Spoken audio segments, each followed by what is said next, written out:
Bonsoir les amis. Je viens de suivre, comme vous, en live surtout, le drame qu'a connu les représentants de la DMP et le patron de la société civile au Togo, le professeur Dossé. Et pêle-mêle, on liste aussi les gens qui sont partis directement à l'hôpital parce que ayant été brutalisés, et les images qui ont accompagné ce carnage le montrent à suffisance qu'il y avait eu vraiment euh, l'envie de tuer. Vous savez qu'au RPT Unir, on n'a jamais fait de la dentelle, de deux choses l'une. Tu ne t'envoies pas en exil.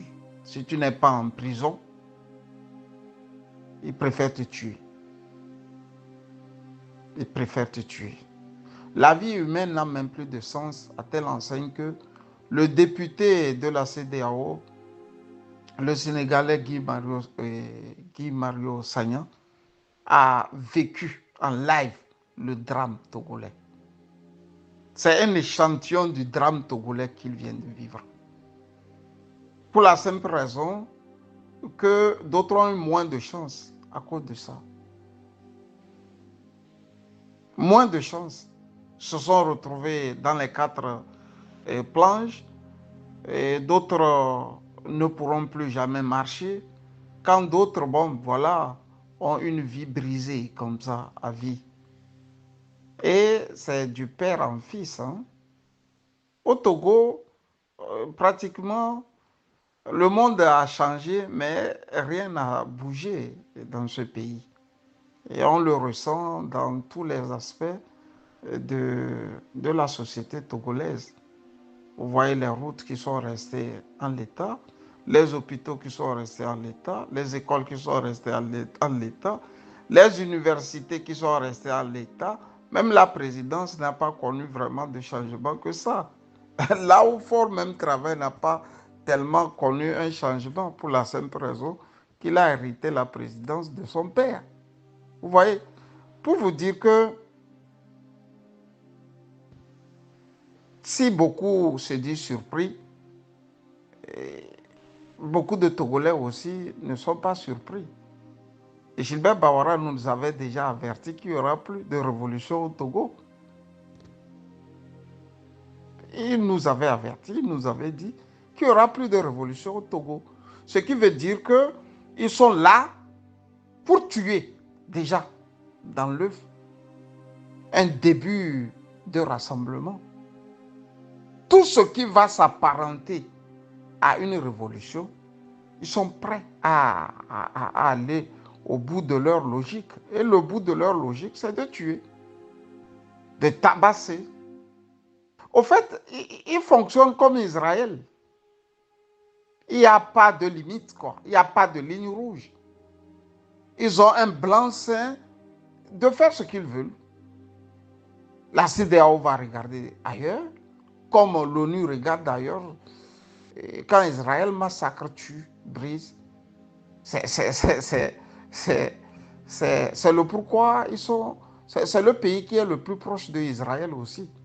N'oubliez pas que quand le monde entier avait condamné Israël contre ce que ce pays fait en Palestine, le Togo et les États-Unis étaient les deux pays à n'avoir pas condamné Israël. Si vous vous rappelez, sous le magistère ou sous le mandat de Donald Trump. Quand on a voulu ouvrir à Jérusalem la, la capitale, où on a voulu faire de Jérusalem la capitale d'Israël, de l'État d'Israël, le Togo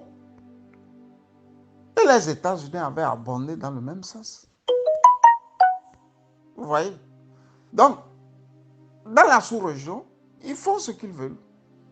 Personne ne lèvera le petit doigt pour dire à Faure Gnassingbé, mais pratiquement tu es au pouvoir depuis 20 ans.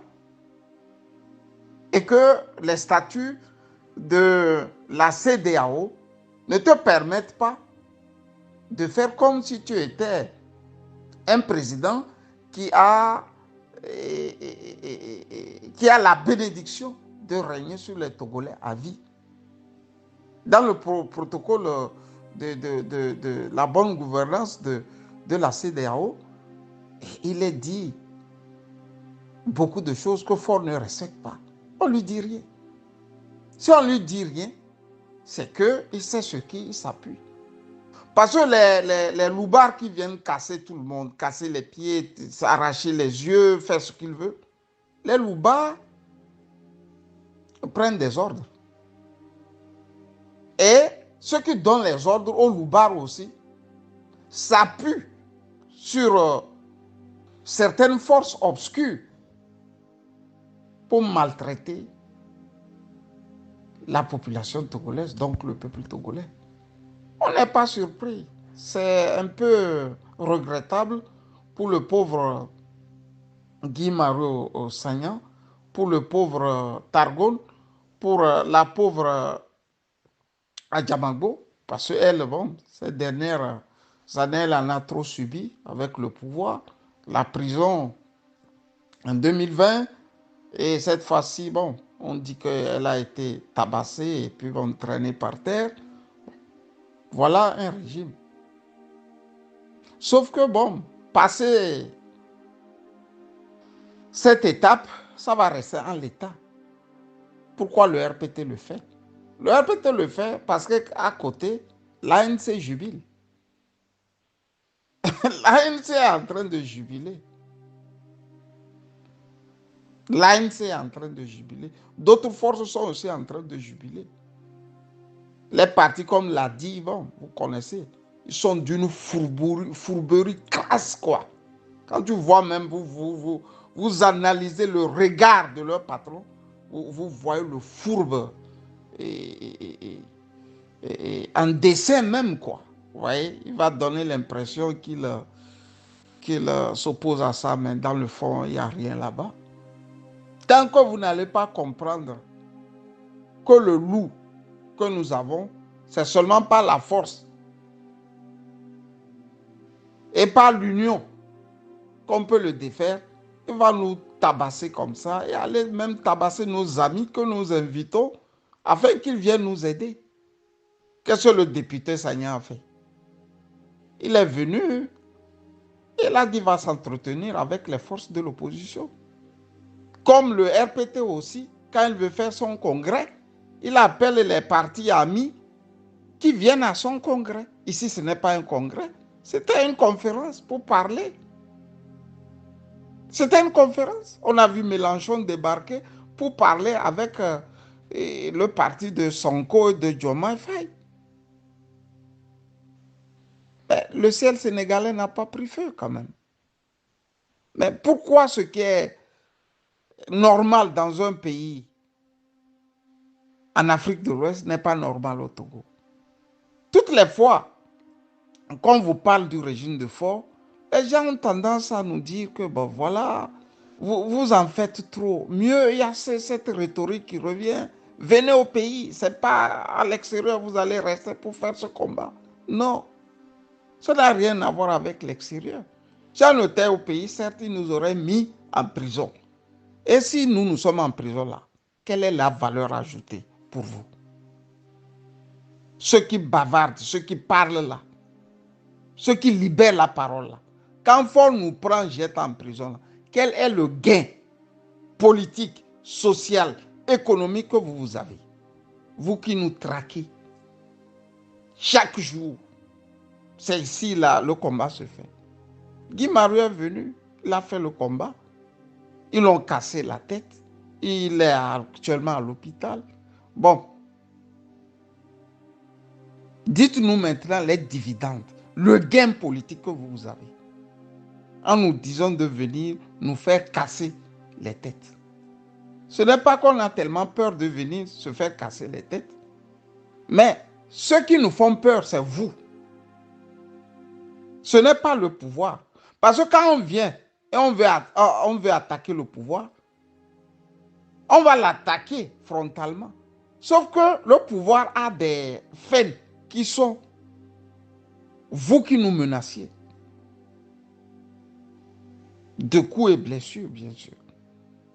C'est triste. C'est le comportement même du nègre, quoi. Nous, on n'a jamais su unir nos forces quand il le faut. Jamais on n'a pu le faire. Et ça n'est un exemple palpable ce soir, ce que nous avons vu. Si les Sénégalais n'avaient pas réuni leurs forces, Macky Sall serait encore au pouvoir. Hein. Vous voyez que chez nous, ce n'est pas possible. Je vous ai dit, tant qu'on n'a pas détruit l'ANC, on ne pourra pas avancer. Les gens n'arrivent pas à croire. Les gens pensent que c'est une haine. Les gens pensent que c'est une haine. Ce n'est pas une haine. Ce n'est pas une haine. Parce qu'on a hérité d'un chantage permanent. On a hérité d'une lutte conflictuelle depuis les pertes de l'indépendance jusqu'à nos jours. J'écris j'ai dit, et comment Sylvanus Olympio, avec ses cousins, les Gruniski et autres. C'était la perpétuelle guerre entre eux.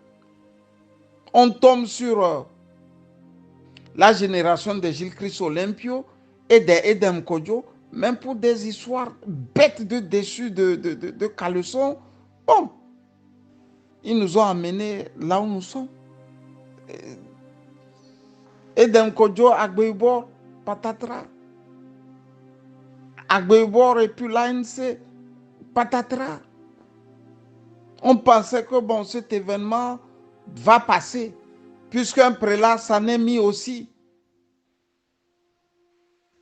dans cette lutte. Il est arrivé, personne n'a respecté ni le prélat, ni encore ceux qui avaient gagné les élections. Fin de course, vous avez entendu ou écouté la rhétorique de Jean-Pierre Fabre.